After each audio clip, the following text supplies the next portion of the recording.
Ginaming Diyos nga ni pong aldoy ni ipami tipon ni ikin kakaluguran ng pampareho kapamintunan para maging masaya naman at bangkan kami papamalita.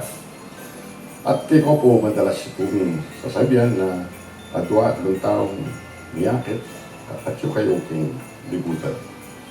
At adong po sana inimban nung nilaba sa inyo. Bista man pong masakit dapat agagisot de po rin bawat pamilya. At adon po sana gino na inintutukin ba nung ino. Nila ko na po yung pandemya. Today is what I call Good News Tuesday. Because number one, miyabi-yabi. Tapo niya po. It's a Christmas occasion. So, it's our way of sharing love. Mila ko ay marugitang metong kaya katamo. But we're still binded by love and care for each colleague.